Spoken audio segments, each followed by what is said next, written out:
जी तो नाजरीन, डक्की क्या फिर से मुश्किल में पड़ रहा है? ये सारी गेम क्यों हो रही है?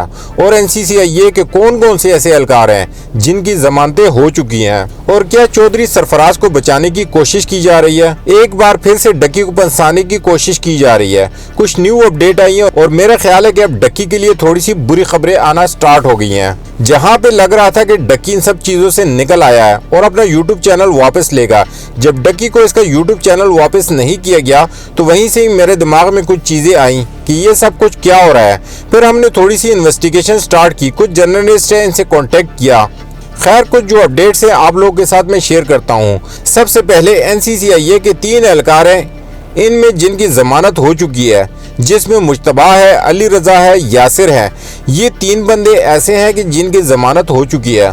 और सलमान अजीज, जिसका एनसीसीआईए से तो कोई ताल्लुक नहीं है, बट ये फ्रंट मैन था इन सब का, जो लोगों से पैसे डिमांड करता था, लोगों से पैसे मांगा करता था। इसकी जमानत भी नहीं हुई। इसके अलावा शुएब रियाज, चौधरी सरफराज, इनकी जमानत भी नहीं हुई क्योंकि इन पे एलिगेशन बड़े थे, इसलिए इनकी जमानत जल्द नहीं हो सकती।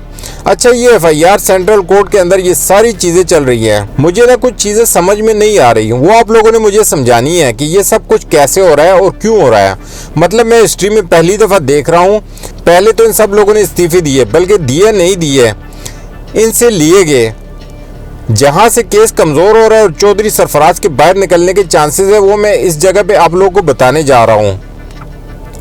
आप सबको इस बात का पता है कि एफआईआर के अंदर 90 लाख रुपए जो डक्की ने दिया एनसीसीआईए वालों को कि भाई ये पकड़ो, जिसमें 60 लाख रुपए था अरूप को केस से निकालने का, इस पे केस न करने का, और 30 लाख रुपए था डक्की को रिलीफ देने के लिए। अच्छा, अब सीन ये होता है कि 90 लाख रुपए दिया जाता है, इसमें एफआईआर के अंदर लिखा जाता है, लेकिन 1 करोड़ 25 लाख रुपए जो चौधरी सरफराज से बरामद हुए, इसका मतलब क्या है कि एफआईआर कच्ची है और लग यही रहा है कि चौधरी सरफराज भी जल्द बाहर निकल आएगा।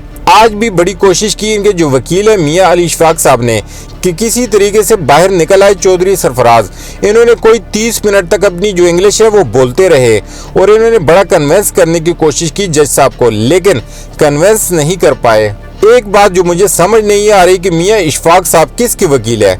चौधरी सरफराज के, अरूप के, रजब के, सिस्ट्रोलॉजी के, इन सब के जो वकील है वो कौन है? मियां अली इशफाक साहब।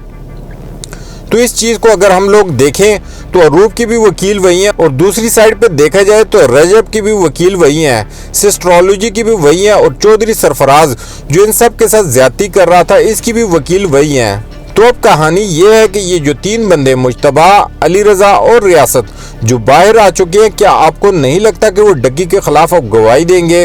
वो अपनी वर्किंग करेंगे और डक्की के खिलाफ बिल्कुल गवाही देंगे, क्योंकि इस केस को वो डे 1 से देख रहे हैं और डक्की पे इनको गुस्सा भी है क्योंकि अरूप की वजह से इनका कैरियर तबाह हो चुका।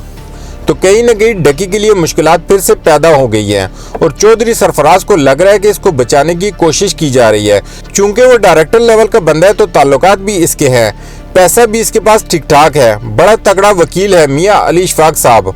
तो मियां इशफाक साहब पूरी कोशिश करेंगे इनको बचाने की। रजब की भी वकील वही हैं, सिस्ट्रोलॉजी की भी वही हैं।